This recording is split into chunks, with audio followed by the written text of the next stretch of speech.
ಅದೊಂದು 3 ವರ್ಷ ಹೀಗೆ ನಡಿಬೇಕಾದ್ರೆ ಶ್ರೀನಿಧಿ ಅವ್ರನ್ನ ಭೇಟಿ ಕೂಡ ಆದೆ. ಸೊ ಆಮೇಲೆ ಭಾರತಕ್ಕೆ ಹೋಗಿ ಅದೆಲ್ಲ ಆಯಿತು, ಅದು ನೆಕ್ಸ್ಟ್ ಸ್ಟೋರಿ.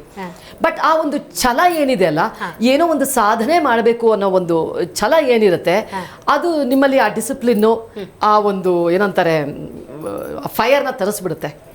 ಹೊರದೇಶ ಅಂದಾಗ ನಮಗೆ ಈ ಹೊಸ ವರ್ಷದ ಸಂದರ್ಭದಲ್ಲಿ ಬೇರೆ ಇದ್ದೀವಿ, ಸಹಜವಾಗಿ ಒಂದು ನಮಗೆ ಕುತೂಹಲ ಇರುತ್ತೆ.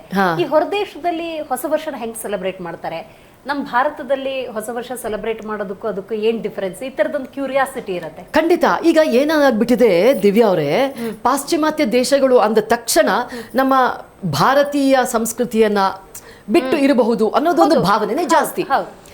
ಆದ್ರೆ ನಿಜವಾಗ್ಲೂ ಹೇಳ್ತೀನಿ, ಅಮೆರಿಕಾದಿಂದ ನಾವು ಇಲ್ಲಿ ವಾಪಸ್ ಬಂದಾಗ ಮೊದಲನೇ 2 ವರ್ಷ ನ್ಯೂ ಇಯರ್ ಹೊರಗಡೆ ಸೆಲೆಬ್ರೇಟ್ ಮಾಡೋಣ ಅಂತ ಹೋಗಿ ಶಾಕ್ ಆಗ್ಬಿಟ್ಟೆ ನಾನು. ಶಾಕ್ ಆಗ್ಬಿಟ್ಟೆ. ಅಲ್ಲಲ್ಲಿ ಬೀದಿ ಮೇಲೆ ಬಿದ್ದುಬಿಟ್ಟಿರ್ತಾರೆ ಹೆಣ್ಮಕ್ಳು, ಇದು ಎಲ್ಲ. ಅಮೆರಿಕದಲ್ಲಿ ಹೇಗೆ ನಡೆಯುತ್ತೆ ಅಂದರೆ, ತುಂಬ ಹತ್ತಿರದಲ್ಲಿರುವಂಥ ಒಂದು 20 ಕುಟುಂಬಗಳು. ಈಗ ನಮ್ಗೆ ಈಗ ಕನ್ನಡದವ್ರು ಕ್ಲೋಸ್ ಇರ್ತೀವಿ, ಕಮ್ಯುನಲ್ ತರ. ಸೊ ನಾವೇ ಒಂದ್ ಕಡೆ ಜಾಗನ ರೆಂಟ್ ಮಾಡ್ಕೊಂಡು, ಅಥವಾ ಯಾವುದೋ ಒಂದು ದೊಡ್ಡ ಮನೇಲಿ ಒಂದು ಮನೇಲಿ ದೊಡ್ಡ ಹಾಲ್ ಇದ್ರೆ ಅಲ್ಲಿ ಸೇರ್ಕೊಂಡು ಅಷ್ಟೇ 20 ಫ್ಯಾಮಿಲಿ, ನಮ್ಮ ಮಕ್ಕಳನ್ನು ಸೇರಿಸ್ಕೊಂಡು, ಮಕ್ಳಿಗೆಲ್ಲ ಒಂದಷ್ಟು ಆಕ್ಟಿವಿಟಿ, ಲೇಡೀಸು ಜೆಂಟ್ಸ್ ಎಲ್ಲ ಕೂತ್ಕೊಂಡು ಹಾಗೆ ಸೆಲೆಬ್ರೇಟ್ ಮಾಡ್ಕೊಂಡು ಬಿಡ್ತೀವಿ.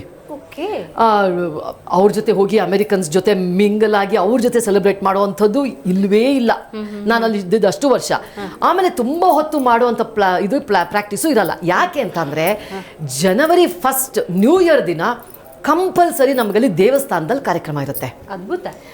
ಆಮೇಲೆ ನಾನು ಭರತನಾಟ್ಯ ಕಲಾವಿದೆ ಆಗಿರೋದ್ರಿಂದ ಅಲ್ಲಿದ್ದಷ್ಟು ವರ್ಷ ಏನಾಯ್ತು ಅಂತಂದ್ರೆ, ಅಲ್ಲಿ ಕಾರ್ಯಕ್ರಮ ಇರುತ್ತೆ.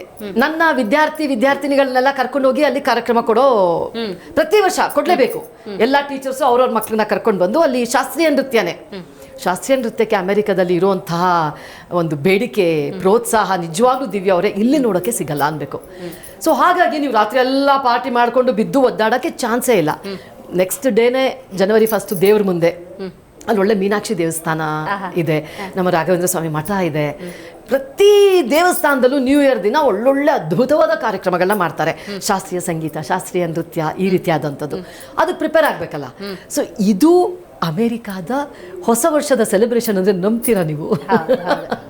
ಅಮೆರಿಕಾದಲ್ಲಿರುವಂತಹ ಭಾರತೀಯರ ಹೊಸ ವರ್ಷದ ಸೆಲೆಬ್ರೇಷನ್. ಹೌದು. ಅಮೆರಿಕ ಸೆಲೆಬ್ರೇಷನ್ ಹೆಂಗಿದೆ? ನಾನು ಖಂಡಿತವಾಗಿ ನೋಡಿಲ್ಲ ಅದನ್ನ.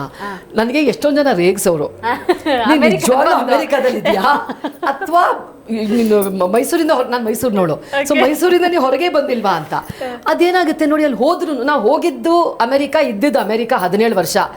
ಮಾಡಿದ ಕೆಲಸ ಎಲ್ಲ ಭರತನಾಟ್ಯ, ಭಾರತೀಯ ಶಾಸ್ತ್ರೀಯ ನೃತ್ಯ, ಕನ್ನಡ ಕಲಿ ಕಾರ್ಯಕ್ರಮ, ಕನ್ನಡ ಸಂಘ, ಕನ್ನಡ ಇದೇ ಮಾಡ್ಕೊಂಡು ಇದ್ದಿದ್ರಿಂದ ನನಗೆ ಆಕ್ಚುಲಿ ಭಾರತದಲ್ಲಿ ಇರೋದಕ್ಕೂ ಅಮೆರಿಕದಲ್ಲಿ ಇರೋದಕ್ಕೂ ನನಗೆ ಏನು ವ್ಯತ್ಯಾಸನೇ ಕಂಡು ಬರಲಿಲ್ಲ. Super super. ಇದೊಂದು ನಿಜಕ್ಕೂ ಬಹಳ ಸಂತೋಷದ ವಿಷಯ. ಹೌದು. ಇಲ್ಲಿ ಬಂದು ಕೆಲವು ಶಾಕ್ ಆಗಿದ್ದೀನಿ ಆಕ್ಚುಲಿ.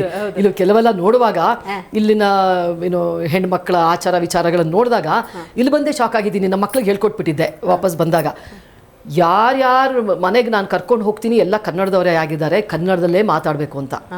ಪಾಪ ಎಷ್ಟು ಚೆನ್ನಾಗಿ ಅಚ್ಚುಕಟ್ಟಾಗಿ ಕನ್ನಡದಲ್ಲಿ ಮಾತಾಡೋರು ದಿವ್ಯಾ ಅವರೇ. ನನ್ನ ಕಸಿನ್ಸ್ ಮಕ್ಳಿಗೆಲ್ಲ ಕನ್ನಡವೇ ಬರ್ತಿರ್ಲಿಲ್ಲ, ಹುಟ್ಟು ಬೆಳೆದಿದ್ದು ಬೆಂಗಳೂರು. ಅವು ಪಾಪ ಇವ್ರು ಎಷ್ಟು ಕನ್ನಡದಲ್ಲಿ ಮಾತಾಡಿದ್ರು ಯಾ ನೋ ಅನ್ನೋವು. ಮಕ್ಕಳು ಅಮ್ಮ ನೀವು ಹೇಳ್ದಂಗೆ ಕನ್ನಡದಲ್ಲೇ ನಾನು ಮಾತಾಡಿದ್ದೀನಿ, ಬಟ್ ಅವರೆಲ್ಲ ರಿಪ್ಲೈ ನಂಗೆ ಇಂಗ್ಲೀಷಲ್ಲೇ ಕೊಡ್ತಾರೆ. ನೋಡಿ, ಇದು ರಿಯಾಲಿಟಿ. ಹೌದು, ರಿಯಾಲಿಟಿ. ನಮ್ಮ ಭಾರತ ಈಗ ಪಾಶ್ಚಾತ್ಯಮಯವಾಗ್ತಿದೆಯೇನೋ ಅನ್ನೋ ಆತಂಕ ಇದೆಯಾ ನಿಮ್ಗೆ? ಹಂಗಾದ್ರೆ 100% ಎಷ್ಟು ಜನ ಇವಾಗ ನನ್ನ ಇಂಡಸ್ಟ್ರಿ ಬಗ್ಗೆನೇ ಮಾತಾಡೋಣ, ಟೆಲಿವಿಷನ್ ಆಗ್ಬೋದು, ಸಿನಿಮಾ, ಎಷ್ಟು ಜನ ಸ್ಪಷ್ಟವಾಗಿ ಕನ್ನಡ ಮಾತಾಡ್ತಾ ಇದ್ದಾರೆ. ಎಷ್ಟು ಜನರಿಗೆ ಭರತನಾಟ್ಯ ಅಂದ್ರೆ ಏನು ಅಂತಾನೆ ಗೊತ್ತಿಲ್ಲ.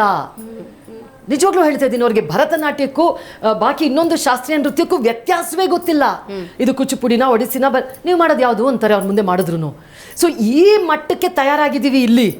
ಆದರೆ ಅಮೆರಿಕಾದಲ್ಲಿ ನೀವು ನಿಜವಾಗ್ಲೂ ಅಲ್ಲಿರೋ ಪ್ರತಿಯೊಂದು ಮಗುಗೂ ಭಾರತೀಯರು ಶಾಸ್ತ್ರೀಯ ಸಂಗೀತ, ಶಾಸ್ತ್ರೀಯ ನೃತ್ಯ ಇವುಗಳನ್ನೆಲ್ಲ ಹೇಳ್ಕೊಡೋದು, ಮನೇಲಿ ಹಬ್ಬಗಳಾದಾಗ ಅದರ ಆಚಾರ ವಿಚಾರಗಳನ್ನು ಹೇಳ್ಕೊಡೋದು, ಇದೆಲ್ಲ ಅಲ್ಲಿ ನಡೀತಾ ಇದೆ. ಇಲ್ಲಿ ಖಂಡಿತವಾಗಿಯೂ ಆತಂಕ ಇದೆ. ಜಿ ಕನ್ನಡ ನ್ಯೂಸ್ ಈಗ ನಿಮ್ಮ ಮನೆಯಲ್ಲೇ ನೋಡಿ, ಎಲ್ಲ ಕೇಬಲ್ಗಳಲ್ಲಿ ಈಗ ಲಭ್ಯ. ನಿಮ್ಮ ನೆಚ್ಚಿನ ಜಿ ಕನ್ನಡ ನ್ಯೂಸ್ ಈಗ ಸನ್ ಡೈರೆಕ್ಟ್ ನಲ್ಲಿ number 292, Tata Play number 1664, Jio TV number 1334, NXT digital number 30, N cable number 30, city networks 51, U digital number 162, GTPL number 17, Rockline telecommunications number 42, Shri Basaveshwara cable number 168, rural cable network 60, Vinayaka digital 57, Abhishek cable 821, city channel 53, Siddeshwara cable network 57, ವಿ4 digital infotech 628, Surya digital networks 53, Gajanan digital number 836, Malnad infotech private limited number 56, metrocast number 830, victory digital number 167ರಲ್ಲಿ ನೋಡಿ ಆನಂದಿಸಿ.